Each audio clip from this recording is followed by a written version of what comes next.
He packed 4 suitcases on a Tuesday evening, did not say goodbye to the babies growing inside her, did not look back at the woman who had quietly built everything he called his, just rolled 4 monogrammed bags to the door, said, "The prenup is clear," and left. She had $237, no job, no house, twins coming in 3 months, and a husband who had already replaced her with someone younger before she had even finished decorating the nursery. Most people would have taken the settlement and disappeared. Catherine Whitmore was not most people. What happened next is not a story about revenge. It is not a story about a woman who got lucky, or a woman who was rescued, or a woman who fell apart and needed saving. It is a story about what happens when someone takes everything from you. Your money, your security, your future, your name. And you decide quietly, in the dark, on an air mattress in a 300-square-foot apartment, that disappearing is simply not something you are willing to do. 9 months after he walked out, she held 2 babies she had grown alone. 4 years after that, she rang the opening bell at the NASDAQ. $870 million. Built from nothing. Built from spite. No. Built from something much harder to manufacture and much more difficult to destroy. Stay with me, because this story is going to show you exactly how she did it, and why the most dangerous thing Brandon Ashford ever did was underestimate the woman he left behind. Lesson statement. This story is proof that being left is not the same as being lost, and that the life someone tries to take from you can become the foundation of everything you build next. Meaning and value. What Catherine's story gives you is not just drama. It is a blueprint for what resilience actually looks like when it is not pretty, when it is an air mattress and a laptop and a business plan written at 3 a.m. because giving up simply never made the list. If you have ever been told you are not enough, if you have ever watched someone take credit for your work, if you have ever started over from a number so small it felt like a joke, this story is for you. It is a reminder that the people who try to erase you are counting on your cooperation, and you do not have to give it to them. If the story stayed with you, if Catherine's refusal to disappear hit something real, do something small right now. Hit the like button. It takes 1 second and it tells me that stories like this matter to you. Drop a comment and tell me which moment stopped you cold. Was it the $237, the air mattress business plan, the moment she rang that bell with her babies on her hips? Share this with one person in your life who needs to hear it right now. You know who they are. Send it without explanation. They will understand when they watch it. And if you are new here, subscribe. Every single week I bring you stories of real resilience, of people who were written off and refused to accept the ending that was handed to them. You will not regret staying. This community is built on one belief, that how a story starts is never the whole story. Neither is yours. The trading floor of the NASDAQ is loud in a way that gets inside your chest. Catherine Whitmore had been warned about that. She had been warned about a lot of things in her life. Wear sunscreen, read the prenup, do not marry a man who introduces you to his mother as my girlfriend for the first 14 months of a relationship. She had listened to approximately none of it, but she was listening now. She stood at the podium in a navy blazer she had bought off a clearance rack 18 months ago and had dry cleaned exactly once, and she held the hands of 2 4-year-olds who had no idea what was happening but were deeply committed to being present for it. Elijah was fighting his clip-on tie with the focused aggression of someone who had personal beef with formal accessories. Meredith was holding her stuffed rabbit, Biscuit, with one hand and Catherine's fingers with the other, surveying the crowd with the calm authority of a small person who has assessed this situation and found it acceptable. Behind her, Diane Patterson, who had quit her law firm for her, who was now COO of everything they had built, who was crying behind very expensive sunglasses indoors. In the front row, Marcus Webb, who had believed in her when she was broke and horizontal on an air mattress in a 300-square-foot studio apartment. On the board above her head, Morrison Group, opening at $32 per share. Valuation, $870 million. Catherine looked at the camera. She thought about 4 years ago. A Malibu house with an infinity pool. 4 leather suitcases by the front door. $237 in her bank account.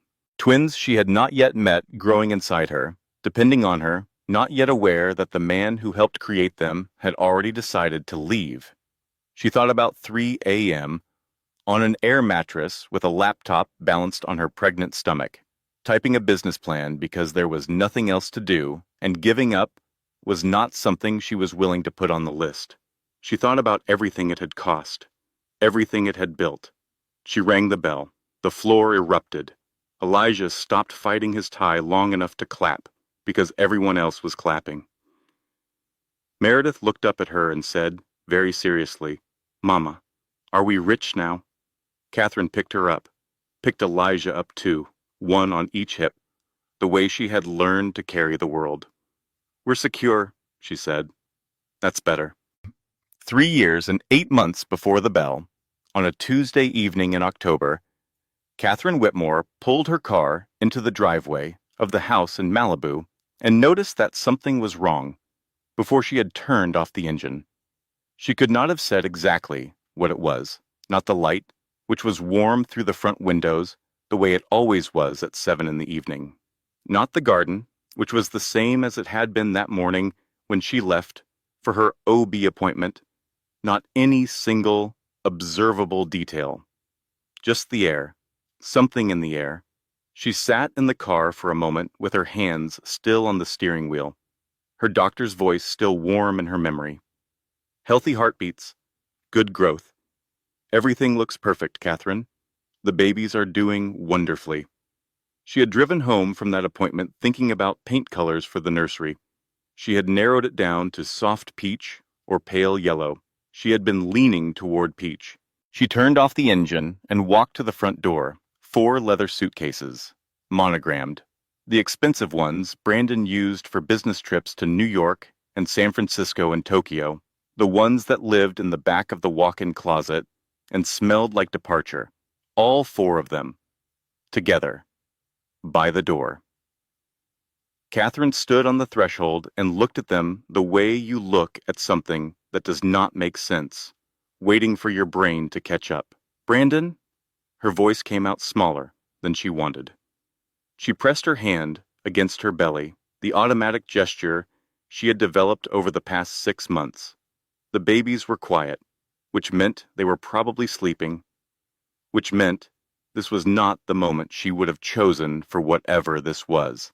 He appeared at the top of the stairs, freshly showered, collared shirt, the cologne she recognized as the one he wore for important meetings, for dinners at places with dress codes, for impressing people. The cologne he had not worn for her in 8 months. He descended without looking at her. His eyes were on his phone, which was lit up with a text thread he did not offer to explain. "We need to talk," he said. She knew. Standing there in the foyer of the house she had decorated and maintained and made warm for 4 years, 6 months pregnant, and still wearing the flats she had put on that morning when she believed this was going to be an ordinary Tuesday, she knew. Her hands pressed harder against her belly. "What's happening?" she asked. The words felt stupid in her mouth. She already knew what was happening. She just needed him to say it. Brandon set his phone face down on the console table. He looked at her the way she had seen him look at employees he was letting go. Blank, professional, the face of someone who has made a decision and is not inviting discussion. I'm leaving, he said. I've already filed. The world tilted. She reached for the doorframe. Filed what? Divorce papers. My lawyer will contact yours. If you don't have one, get one. We're having babies, she said. Our babies. In 3 months. I know the timeline. His phone lit up again. He glanced at it. Something moved across his face. Not guilt, she would think later. Not even discomfort. Something more like impatience, the way you look at a delay between where you are and where you want to be. Is there someone else? She hated how her voice cracked on the question. Hated that she was asking it. Hated that she had to. That's not relevant. Brandon. Her voice went hard. Harder than she had expected it to. We are married. I am 6 months pregnant with twins. How is that not relevant? Because either way, I'm leaving. He said it the way you say the weather forecast. Factual. Already decided. The marriage is over. I've grown in directions you haven't. I need to find myself. Find himself. In those words, she heard every conversation they had not had. Every evening, he came home late from client dinners that were not quite client dinners. Every weekend trip, he took solo. For work, he said, always for work. Every time his phone screen had gone dark, a fraction too quickly when she walked into the room. Who is she? Catherine asked. He exhaled the breath of a man who finds his own wrongdoing tedious to discuss. Her name is Sienna. We met 6 months ago. 6 months ago, Catherine had been 3 months pregnant. 6 months ago, she had been vomiting every morning and exhausted by noon, and so grateful to have someone who rubbed her back at night. 6 months ago, she had believed, with the trusting certainty of someone who had given everything she had to a marriage, that the man rubbing her back was doing it because he loved her. She made it to the couch, sat down carefully. The way she did, everything now, with awareness of the weight she was carrying, the lives depending on her stability. Brandon picked up the first suitcase, then the second, the third, the fourth. He paused at the door. The prenup is clear, he said.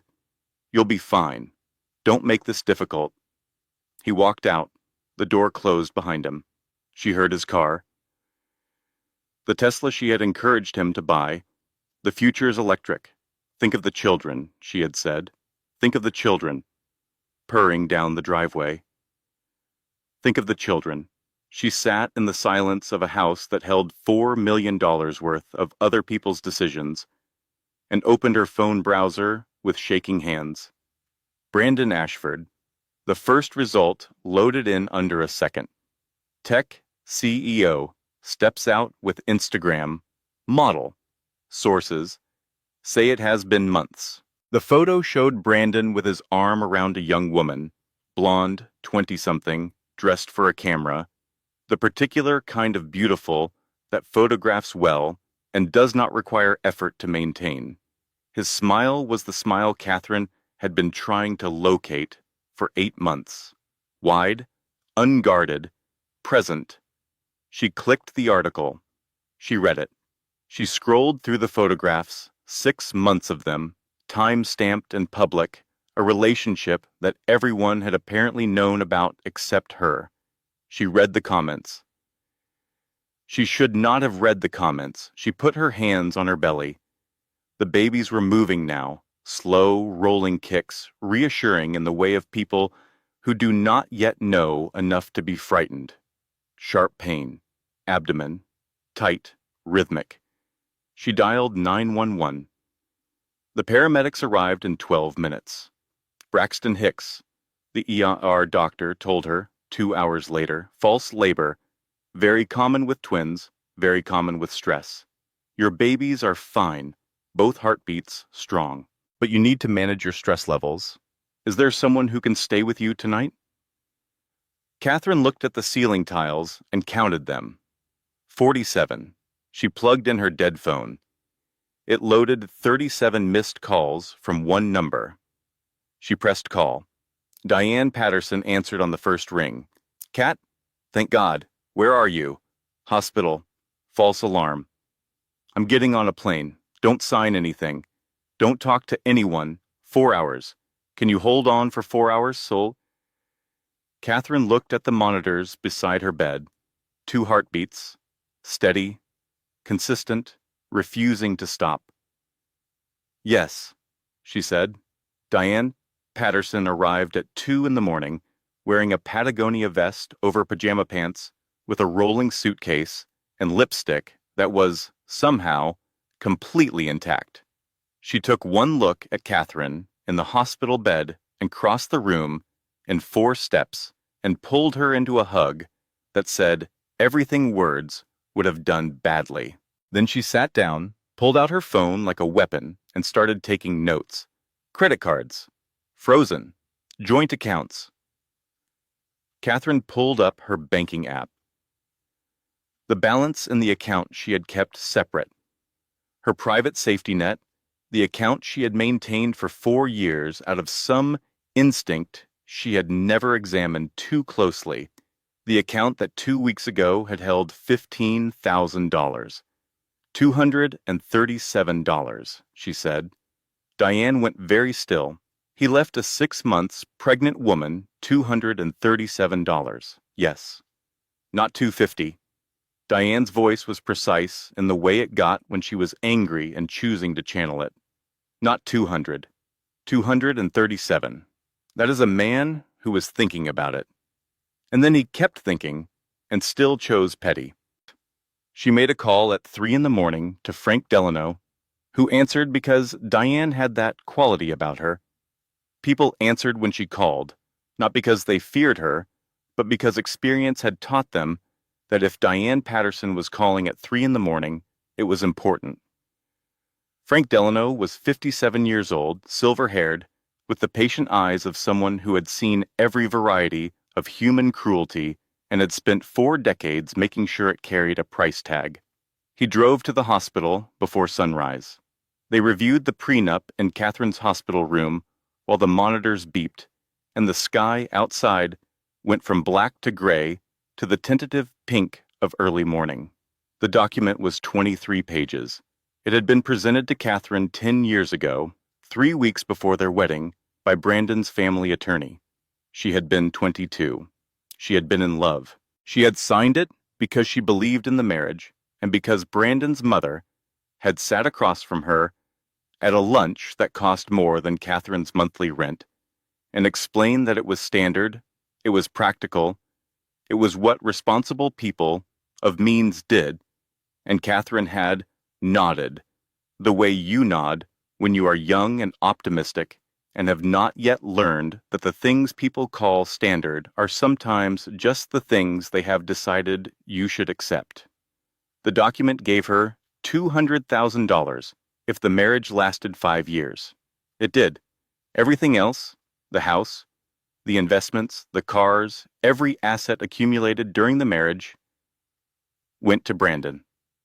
Frank read in silence. Then, there's a clause in Section 14. Diane was already there. Infidelity prior to filing. If either party commits adultery before the divorce papers are filed, the agreement is void. Community property, 50-50 split. He's been with this woman for 6 months, Catherine said. We need to prove it, Frank said. Photographs are a start. We need financial records, documentation. A timeline that predates the filing. How do we get that? Discovery, subpoenas. We make noise and then we see what noise dislodges. He looked at her over his reading glasses. People who believe they are untouchable make mistakes. And from everything you've described, your husband is a man who has believed he is untouchable for a very long time.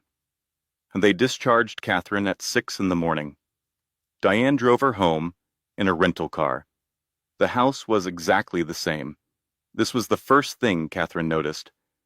How precisely ordinary it looked, how nothing in it had rearranged itself to mark the ending of things. The cream couch was still the cream couch. The framed photographs were still on the walls.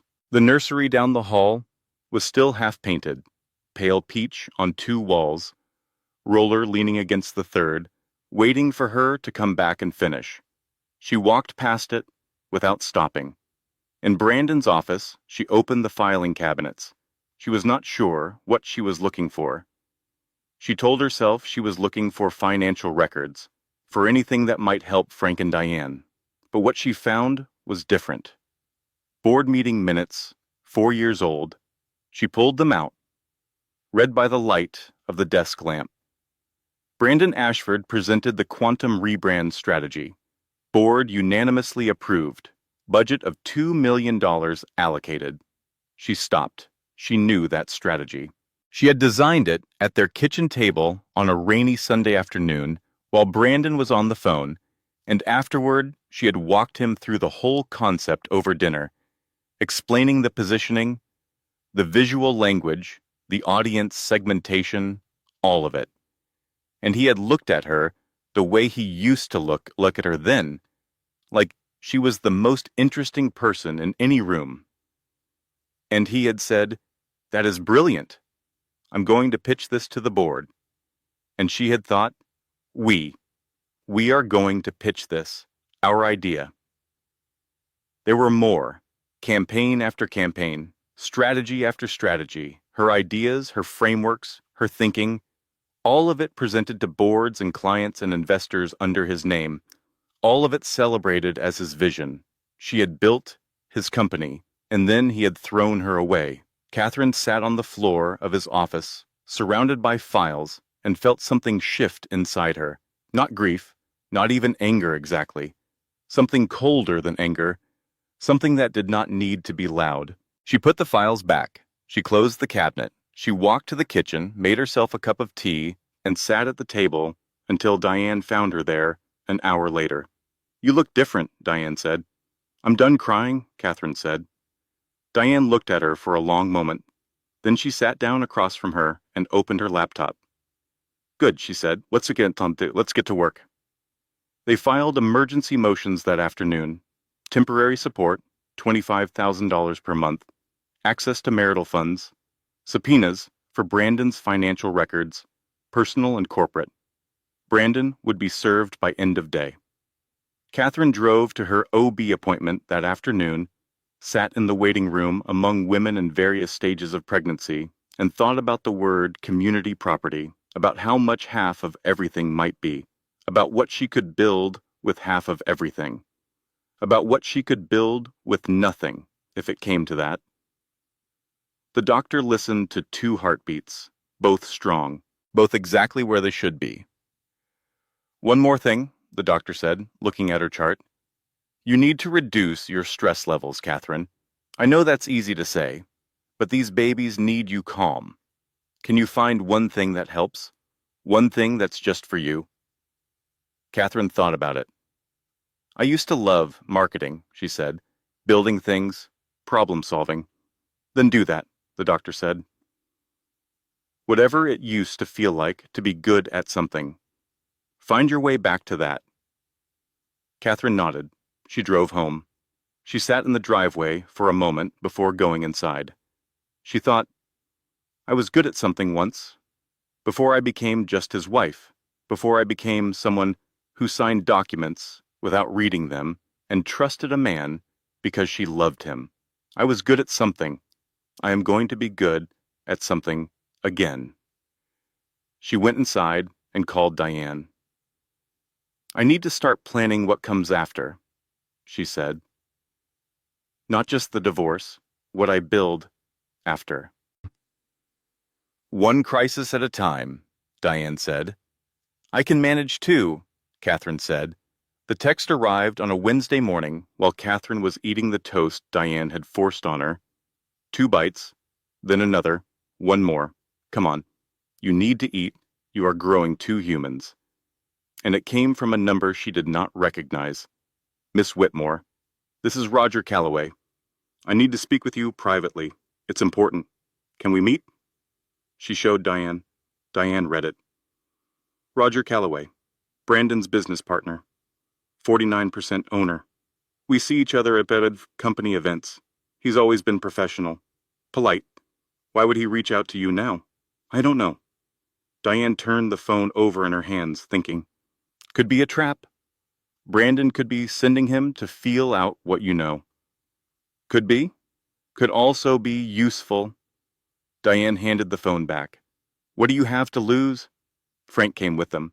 Coffee shop in Culver City, 10 in the morning, the kind of place with exposed brick and single-origin espresso and enough ambient noise to have a private conversation.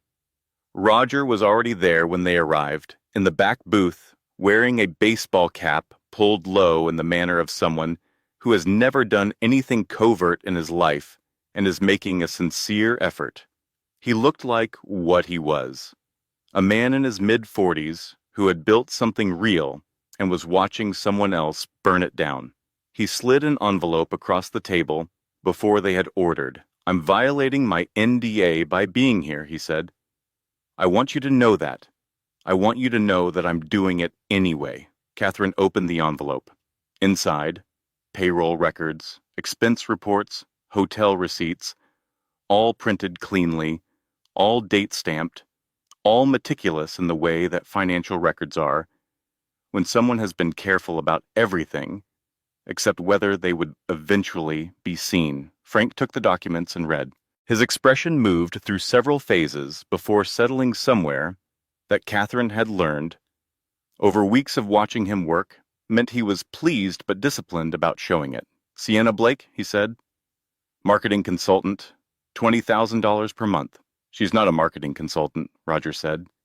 She has never consulted on anything. She is a line item. $20,000 a month for 8 months. Frank did the math. $160,000. That's not all? Roger leaned forward. The apartment she lives in downtown. Luxury building, 22nd floor, city views. That apartment is leased to Ashford Technologies. Listed as corporate housing for visiting executives. He paused. Sienna is the only person who has ever lived there. $7,500 a month. Business trips, Frank said, flipping to the next page. Paris, Tokyo, Sedona, all documented as client meetings, all with a second airline ticket, business class, charged to the company account, 5-star hotels, spa charges, restaurant dinners for 2, all expensed. Roger looked at the table. I have been counting. Total, across 8 months, close to $400,000. The table was quiet. Outside, someone ordered a latte. The espresso machine ran. Why are you telling me this? Catherine asked. Roger looked at her. He had kind eyes, she had always thought. The eyes of someone who understood that business was made of people, not only numbers. Because it's theft, he said. Because I spent 10 years building that company. I gave up things for that company. Time, relationships, choices I cannot take back. And Brandon is dismantling it to fund a lifestyle for someone he met at a rooftop party in Beverly Hills. He paused. And because you have always been decent to me. 8 years of company events, and you have never once treated me like furniture. That matters. He stood. That's everything I have, he said. The rest is up to you. He walked out without looking back, the baseball cap still pulled low, a man who had done the right thing and was processing the cost of it. Frank organized the documents on the table with the efficient precision of someone building a structure. This voids the prenup, he said. Adultery, documented, and dated. This is also fraud, embezzlement, breach of fiduciary duty. He's finished, Diane said. She said it quietly, without satisfaction. The way you state a fact about weather. Catherine looked at the papers spread across the table, at the receipts for hotel rooms she had not known about, airline tickets for a woman she had not known existed, salary payments for work that was never performed. She thought about the Sunday afternoons she had cooked dinner while he was at client dinners. She thought about the Quantum rebrand campaign, about every idea she had given him freely, out of love, out of partnership, out of the belief that what was his was also hers. File everything, she said, today. The cameras were already there when they arrived. Catherine had not expected that. She had prepared for the legal process. Frank had walked her through every step, every likely argument, every possible response.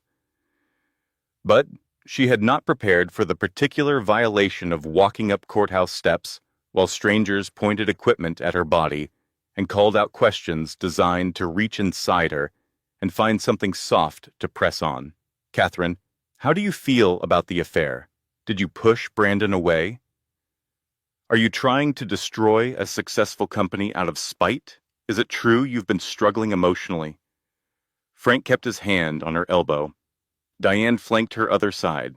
Catherine kept her eyes forward and counted steps. 1, 2, 3, 4.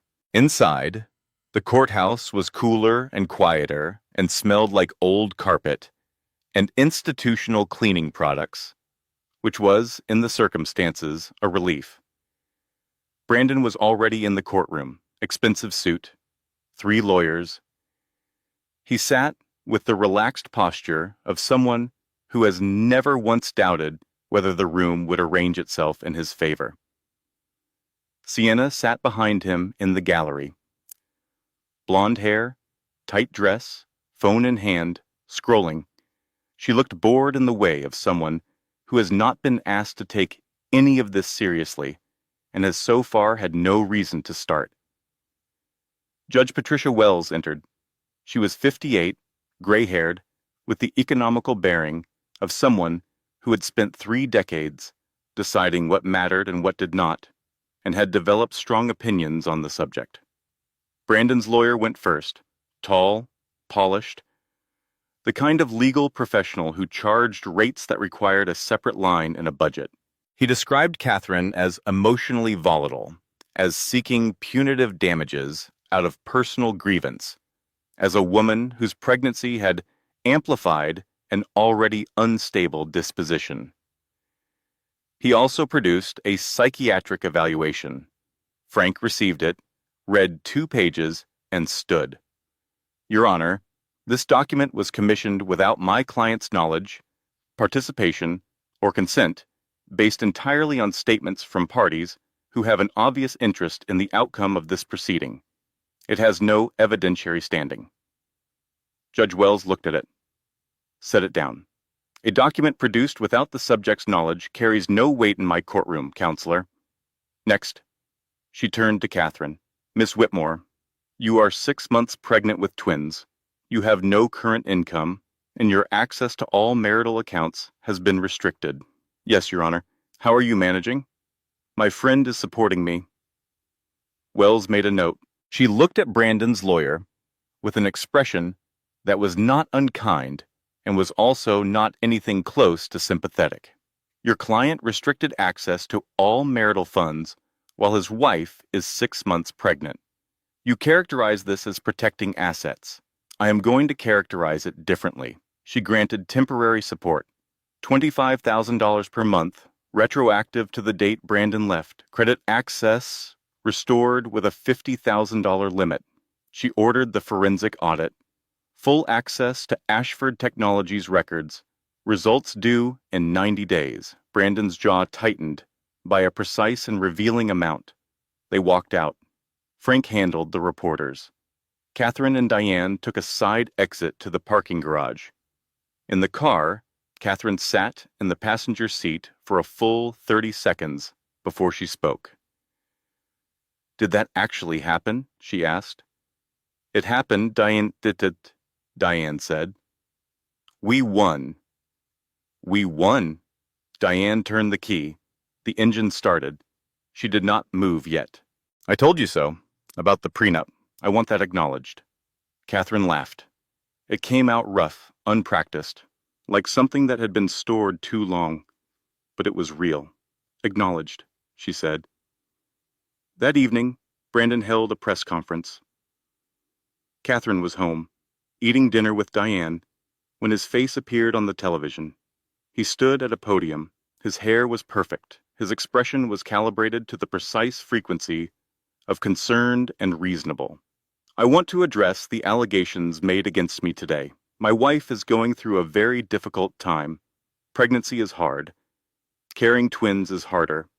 I have compassion for her, but the claims about my business practices are entirely false, and I will not allow my reputation to be dismantled by someone acting out of personal pain. He said the word wife the way you say a word in a foreign language you have mostly forgotten.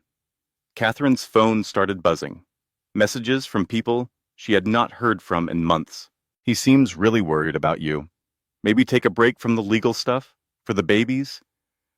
Pregnancy hormones can make things feel bigger than they are, Kat. She deleted them, methodically, one after another. Diane read over her shoulder. People are deeply committed to believing the version of events that requires them to do nothing, she observed. I know. Ignore them. I know. The only opinion that matters right now is Judge Wells. I know. Catherine set down her phone. I know. But that night, alone in the bedroom, she had stripped of his sheets and remade with ones that smelled only of laundry detergent. She did not sleep. She lay in the dark and listened to the house and thought about what he had said on television. Personal pain, like she was a weather event, something that happened to him. She got up, found cleaning supplies, scrubbed the kitchen floor. At 2 a.m, Diane found her on her hands and knees, working on the grout with a toothbrush. Kat, the grout was bothering me. The grout is fine. You need to sleep. I'm not tired.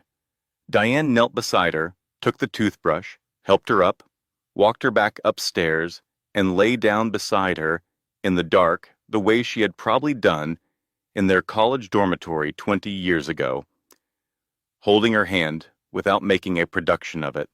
I'm so tired, Catherine said. Not physically, just tired. I know, Diane said. Of everything, I know, but you're not done yet. And tomorrow, someone is going to call you. Who? I don't know yet, but something is about to break in our direction. I can feel it. Catherine closed her eyes. She slept. The call came on a Thursday morning while Catherine was making coffee. Real coffee now, because she had learned from a lactation consultant that moderate caffeine was acceptable, and because some battles could not be fought on chamomile tea alone. The number was Margaret Ashford, Brandon's mother, 64 years old, silver-haired, immaculately maintained, old Connecticut money in a Malibu house, the woman who had insisted on the prenup and served Earl Grey at every family gathering with the air of someone for whom hospitality was a form of control. Catherine almost did not answer. She answered. Catherine, Margaret said. She sounded different, older. The polish was still there, but underneath it, something that might have been exhaustion. I need to speak with you, not on behalf of Brandon, despite him. They met at a coffee shop in Pasadena, neutral ground, tables outside. Margaret arrived precisely on time in a cream linen blazer, looking like a woman who had slept badly and chosen to dress well as compensation. She ordered the Earl Grey. Of course she did.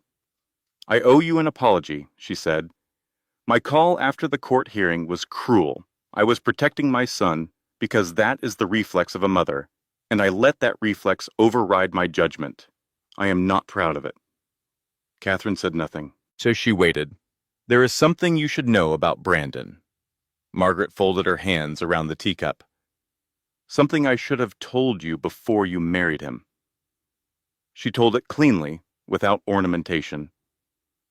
10 years ago, a woman named Melissa Hartley, engaged to Brandon, 4 months pregnant. Brandon had met someone else. He had left Melissa exactly as he had left Catherine. Suddenly, with a lawyer's number and a prenup settlement waiting, Melissa had miscarried. The stress, the doctors said, Brandon had paid her $200,000 to sign a non-disclosure agreement and disappear. Catherine looked at her coffee cup. $200,000, she said. Yes. The number from her own prenup, the price of silence, the cost of a woman who had been removed from a life and compensated for the inconvenience. Why are you telling me this now? Catherine asked. Margaret reached into her bag and placed a folder on the table. Because I am 74 days away from meeting my grandchildren, she said, and I am tired of protecting a man who does not deserve it at the expense of the woman who actually loves them. Catherine opened the folder. Trust fund documentation. Robert Ashford, Brandon's late father, had established the fund before his death. $10 million, split equally among biological grandchildren. Brandon had no trustee authority. Margaret did. The twins were already worth $5 million each, and Brandon had never mentioned it. He wanted you to feel powerless, Margaret said. He wanted you to take the $200,000 and disappear like Melissa did. He did not want you to know that your children had independent resources, because that would give you standing. That would give you power. Catherine read through the documents carefully, the way she had learned. Too late, but still, to read everything. Why did he think this would work? She asked finally. Did he think I was that easy to erase? Margaret looked at her for a long moment. Her expression was complicated, in the way of someone's sorting through several true things to find the most honest one. He thought you were like Melissa, she said. He thought you were someone who would choose the path of least resistance because the alternative was too frightening. He was wrong about you. Were you wrong about me? Another pause? Longer? Yes, Margaret said. I was. I thought you were sweet and accommodating and fundamentally manageable. I did not understand that what I was reading as accommodation was actually patience. I apologize for that as well. They sat in the weak October sunlight for another hour, two women on opposite sides of a terrible situation, finding, unexpectedly, a corner of common ground. When Catherine left, she drove directly to Frank's office. He read the trust fund documents. Something in his face settled into satisfaction. This changes the argument entirely, he said. You're not a gold digger. You're not trying to extract money from a man who has more than you. Your children have independent wealth that predates this divorce. You are fighting for what is legally and morally right, not for financial survival. Does it help? It helps everything. Catherine leaned back in the chair. She thought about Melissa Hartley, whoever she was now, wherever she was now. Someone who had taken $200,000 and a non-disclosure agreement and disappeared because the alternative had seemed impossible. She thought about what Melissa might have become if she had stayed. If she had had someone like Diane, if she had had Frank, if she had known about the trust fund. She thought, I am fighting for both of us. They won the initial hearing. It was not a small victory. Judge Wells, reviewing the Roger Calloway documents, and the trust fund evidence, and the forensic audit order, granted everything Frank requested. Temporary support, credit access, the audit, a ruling that the infidelity clause was applicable and that the prenup's validity was subject to further review. Outside the courthouse, Parisum, in the parking structure, Diane hugged her so hard Catherine felt it in her spine. We won, Diane said. We won, Catherine agreed. She thought, we are going to be okay. For the first time since 4 leather suitcases on a Tuesday evening, she thought, we are actually going to be okay. She was wrong. The first catastrophe arrived 6 days later. Frank called. His voice was careful in the way it got when something required careful handling. Someone inside our operation has been talking to Brandon's legal team, he said. They know our strategy. The infidelity timeline, the Roger angle, the forensic audit approach. They've filed preemptive motions to suppress Roger's documents, arguing that they were obtained in violation of his NDA. Catherine sat down. Can they win that?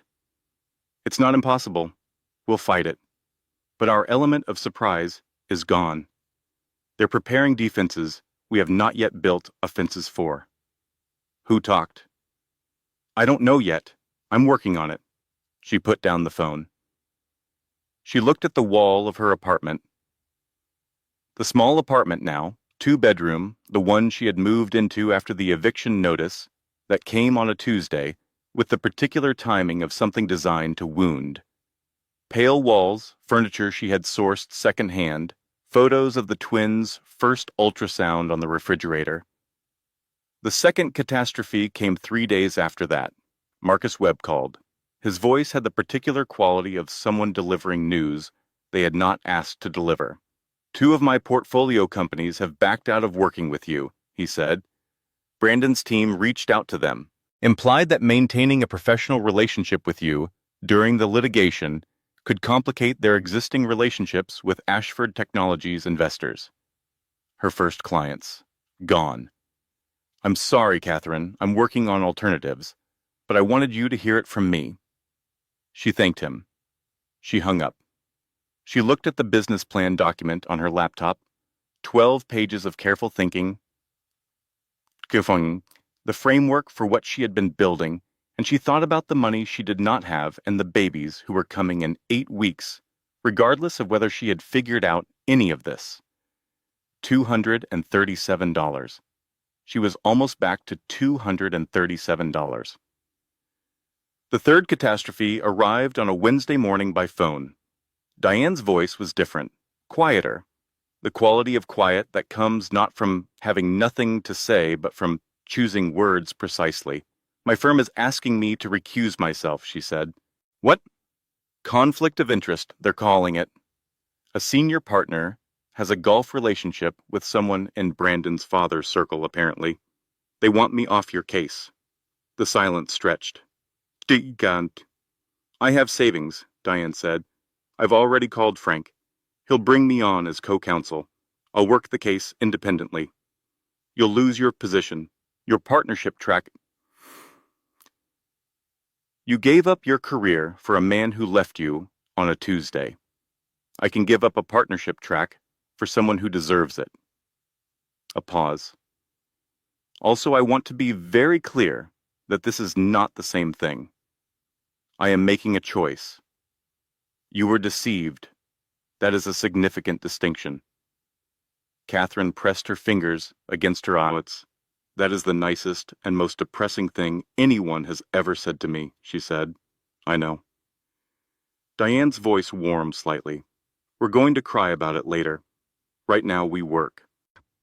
That night, Catherine lay in the dark with her hands on her belly and thought about 3 things going wrong in sequence and whether this was the end of the forward motion, whether the universe had decided that she had used up her allocation of good luck with the initial hearing and was now settling accounts. The babies moved, one, then the other, insistent, refusing to let her be still in her grief. Still here, they seemed to say. Still here, keep going. She opened her laptop, typed Morrison Marketing Group, Business Plan, Draft 2. If the clients were gone, she would find new ones. If the strategy was compromised, they would build a new one.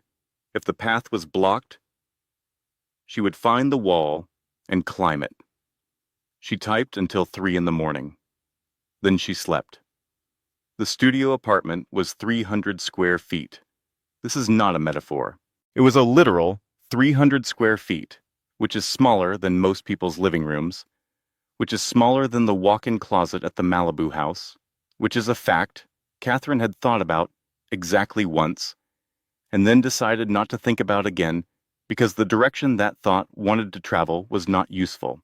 The carpet had a stain near the window that she had decided was probably from a houseplant.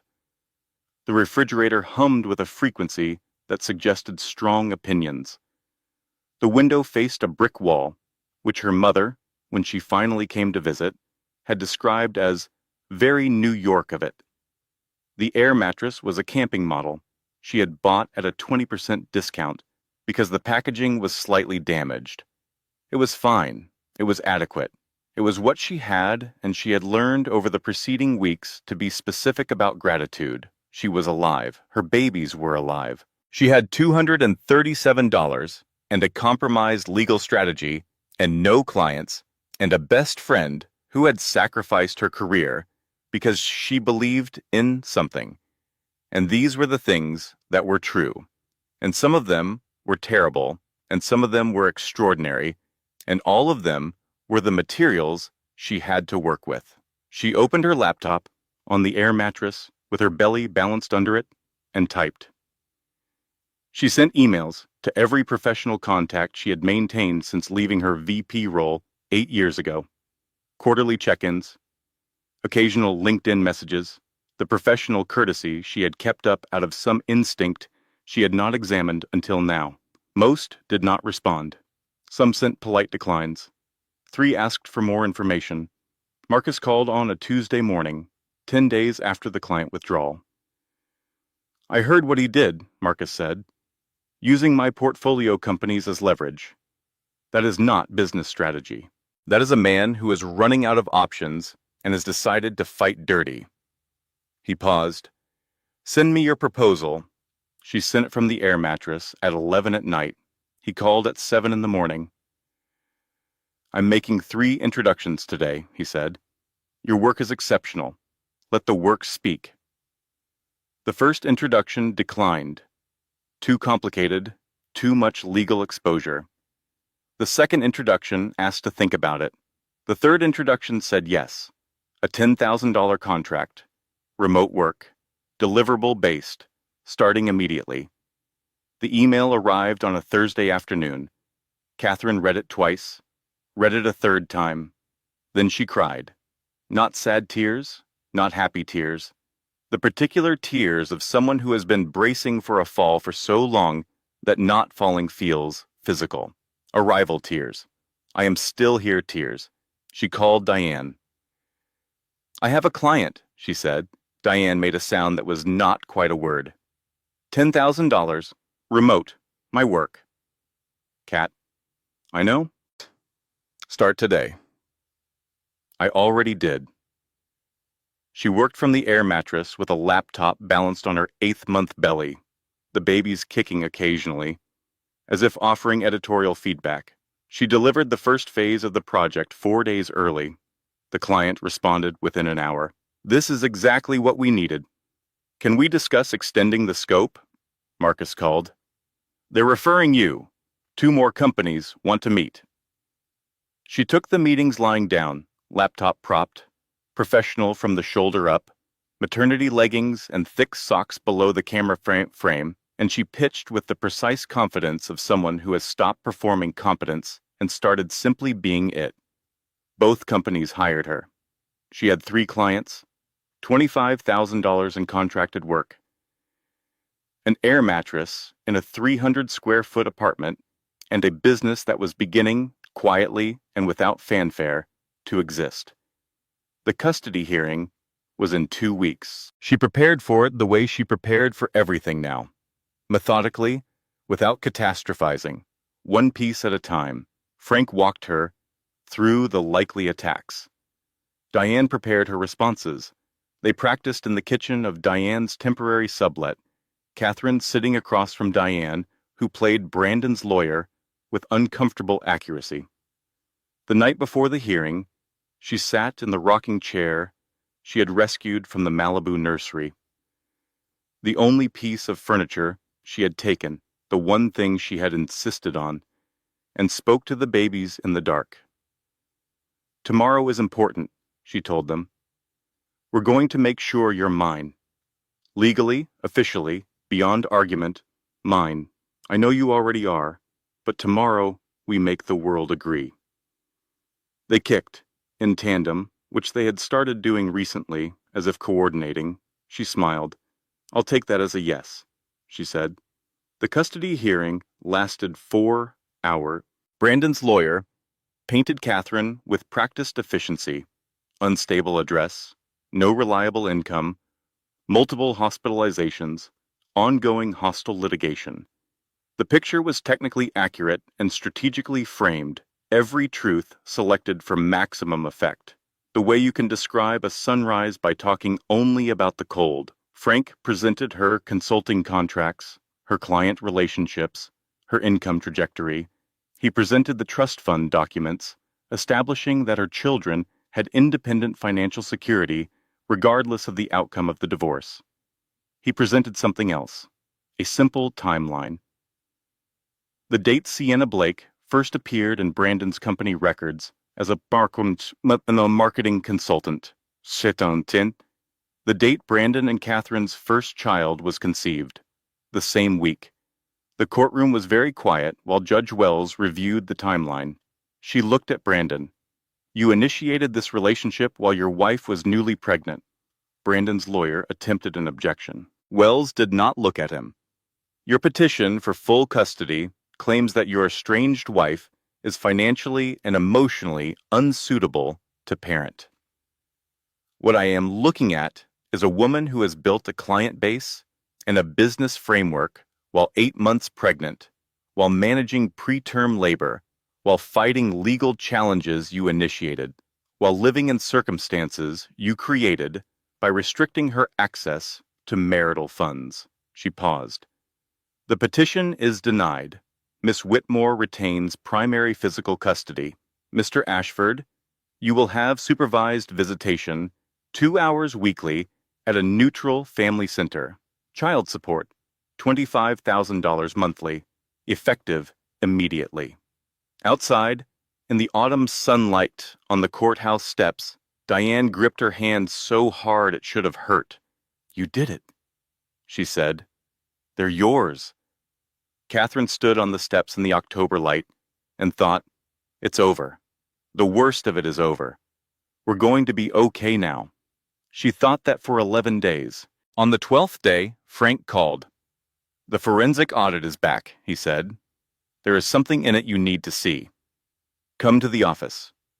He had the documents spread across the conference table when she arrived. She had brought the babies in their car seats, Elijah in blue, Meredith in pale yellow, both asleep with the profound commitment of infants who have decided this is a sleeping situation. She read the document. She read page 47, her name, her signature, on a document she had never seen before. 3 years ago, Brandon had brought home paperwork. Company restructuring, he said. Standard forms, boring, she would not be interested. He just needed her signature on a few places. She had signed. She had trusted him. That signature had been separated from the document she had actually signed and reattached to the filing for a shell account used to funnel Sienna's payments. Her signature, his fraud, her name on his crime. He set me up, she said. Frank's voice was careful. The account was established 14 months before Sienna appeared publicly. The mechanism was built before he met her. The implication landed like something dropped from a significant height. He was planning to leave before he even found her, Catherine said. The framework was in place. He may not have known who he was leaving for. He knew he was leaving. She looked at her sleeping babies. He engineered the pregnancy, she said. The timing. He put my name on the account while I was newly pregnant because he knew it would be useful later, as leverage, as a way to threaten me into settling. If his lawyers can make the co-signatory argument stick, what happens to me? Frank met her eyes. Criminal exposure, not a certainty, not even a probability given the forensic analyst's timeline, but a threat they will absolutely use. Catherine looked at her daughter's face, at her son's, at the perfect, ordinary miracle of two human beings sleeping in car seats on the floor of a lawyer's conference room, trusting the world to hold them safe. She had not asked to be here. She had not chosen this. But here she was, and here they were, and the only question that mattered was what she did next. How do we fight it? She asked. Frank allowed himself a small, precise smile. I am very glad you asked that, he said. The forensic document analyst was a woman named Patricia Oakes, 51 years old, who had spent 23 years examining signatures and documents and the space between what people claimed was true and what the paper actually showed. She took 9 days. Her report was 27 pages. The relevant section was on page 11. The signature of Catherine Whitmore appears on the Shell account filing. However, analysis of the binding margin, the paper fiber alignment, and the document dating indicates that the signature page was removed from its original document of execution and attached to the current filing. The signature is authentic. The document to which it is now attached is not the document that was signed. Frank filed it with the court on a Monday morning. Brandon's lawyers responded by Tuesday. They attempted to challenge the analyst's methodology, her credentials, the chain of custody of the documents. It was, Frank observed to Catherine over the phone, the legal equivalent of arguing about the color of the sky. You could do it. It did not change what was there. The hearing was scheduled for a Thursday. On Wednesday evening, Diane called. Sienna Blake has been subpoenaed, she said. Brandon's team is putting her on as a character witness. They want to establish that their relationship was transparent and consensual, which is meant to somehow counteract the embezzlement evidence by making it seem like a private matter. She's going to testify for him? She was subpoenaed. She doesn't have a choice. Diane paused. And here's what I think is interesting. Sienna was named in the embezzlement filing. She received the fraudulent consulting payments. She is technically an object of the investigation. She has been trying to distance herself from Brandon for 3 months. She moved to a new apartment 2 months ago. She posted a photo from Palm Springs last week without him. I think their relationship ended, and I think she is angry about it. You think she'll flip. I think, Diane said carefully, that a 24-year-old woman who was told she was the great love of someone's life and then discovered she was a line item in a financial crime might have thoughts about the matter. The hearing was Thursday at 9. Brandon's lawyer called Sienna to the stand at 11. She looked different from the tabloid photos, less performed. She wore a simple blue dress and her hair was pulled back, and she looked, Catherine thought, like someone who had spent a few months thinking about things. Brandon's lawyer asked her to describe her professional relationship with Ashford Technologies. She answered in short, careful sentences. The lawyer moved toward the question he actually wanted, establishing that the relationship had been mutual, consensual, fully disclosed. Then Frank stood for cross-examination. He asked one question. Ms. Blake, when did Mr. Ashford first discuss leaving his wife? The courtroom was quiet. Brandon's lawyer was on his feet immediately with an objection. Wells overruled it. Sienna looked at the table for a moment. Then she looked at Frank. The first night we met, she said. He said his marriage had been over for 2 years. He said he was waiting for the right moment to leave. She paused.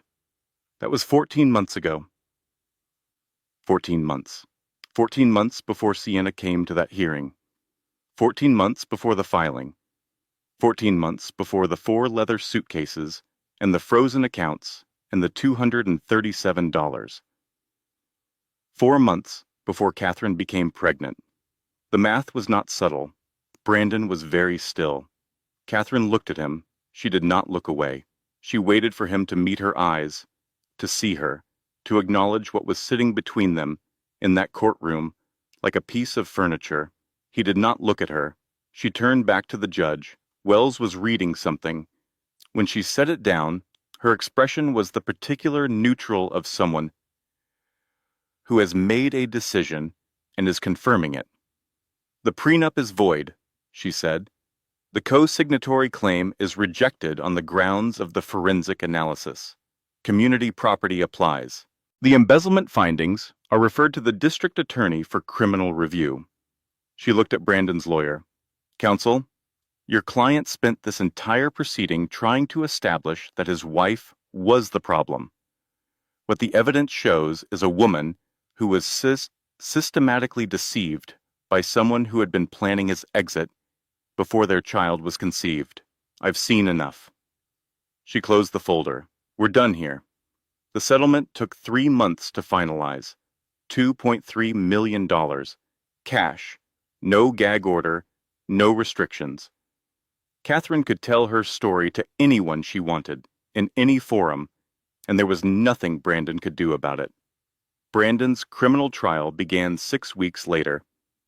Catherine did not follow it. She was busy. Guilty on all counts. 7 years in federal prison. She heard about the verdict from Frank, who texted one sentence. Jury came back. All counts. 7 years. She was in the middle of a client call when the message arrived. She finished the call. She noted the verdict in a document she kept for things that were important and needed to be recorded. Then she closed the document and went back to work. The company she was building did not require his destruction to exist. It had never been about him. That was the part the headlines always got wrong. The revenge narrative. The scorned woman building an empire to spite a man. She was not spiting anyone. She was becoming herself. She was finishing a project she had started 12 years ago and put down when someone she loved had needed her to be a supporting character in his story instead. She was done being a supporting character. Morrison Marketing Group launched formally when the twins were 3 months old. Website, business structure, professional identity. Marcus brought the first round of serious clients. Diane ran operations with the focused efficiency of someone who had been trained for corporate law and had discovered that what she actually wanted to do was build things. 6 months postpartum, 15 clients, annual revenue projected at $400,000. 12 months, 25 clients, 3 employees. Forbes noted her in a profile of women entrepreneurs to watch. 18 months, she bought a house. 3 bedrooms, 2 bathrooms, a yard, her name on the deed, her mortgage, her choice. The twins walked at 11 months, talked at 14. Elijah said mama approximately 90 times a day.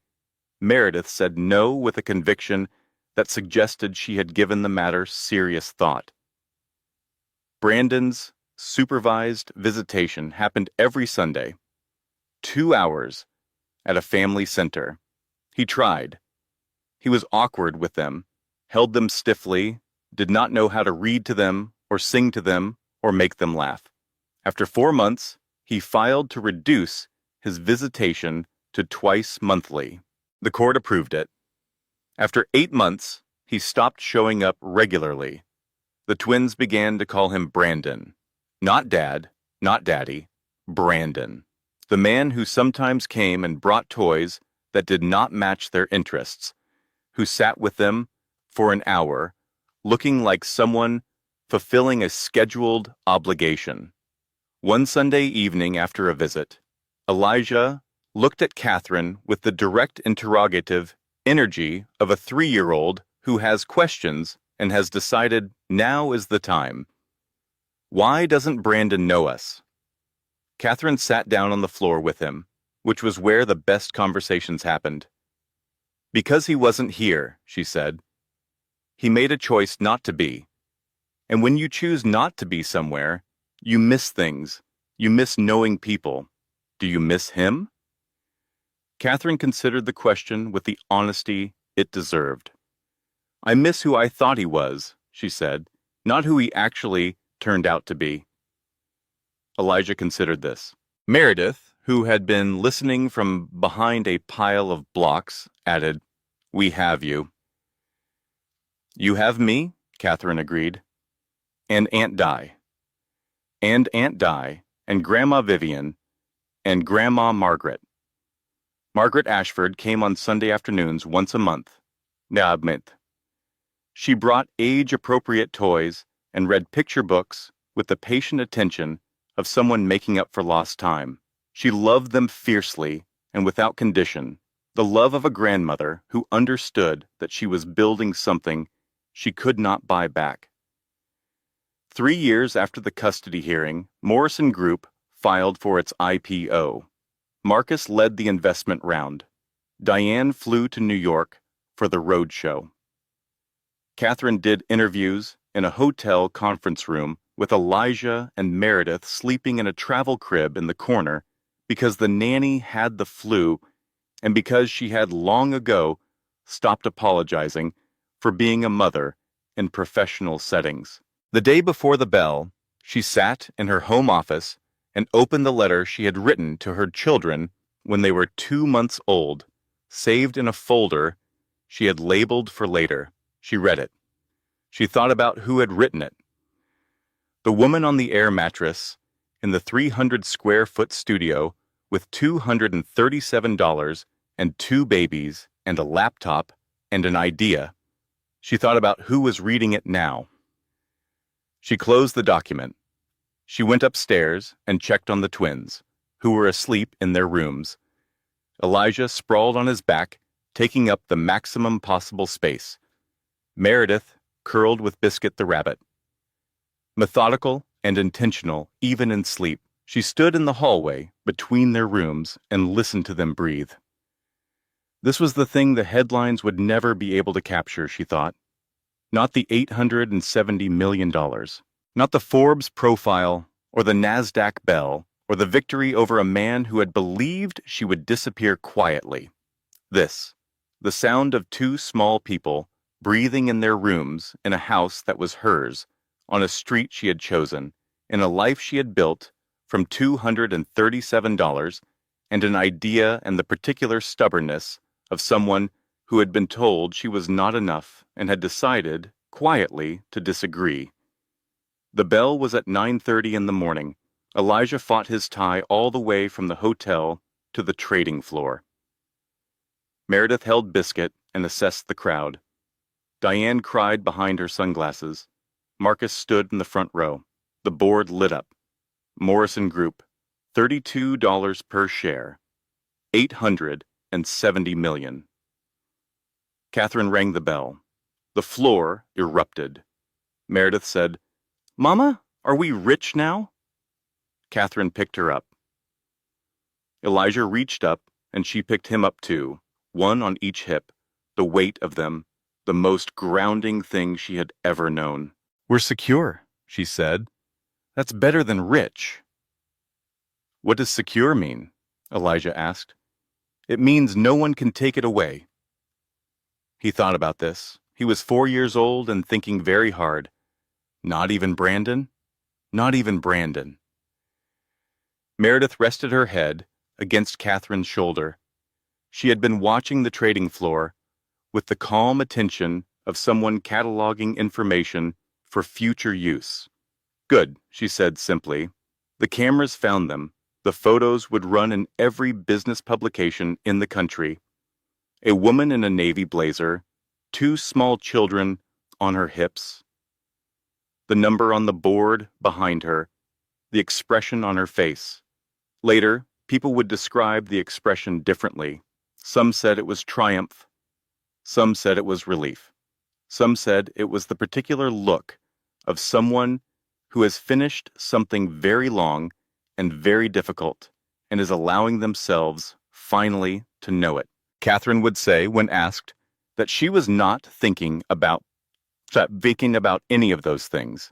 She was thinking about 2 heartbeats on a hospital monitor, holding steady in a room where everything else had stopped making sense.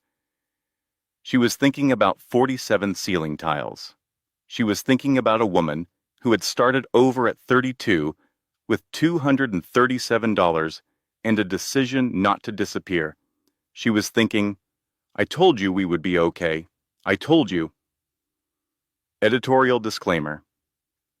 The content of this story, including its narrative structure, character development, dramatic arc, and emotional framing, was researched, constructed, and manually edited by our team with the sole purpose of delivering meaning, inspiration, and genuine value to our audience. Every element was chosen with intention. We hope it reached you the way it was meant to.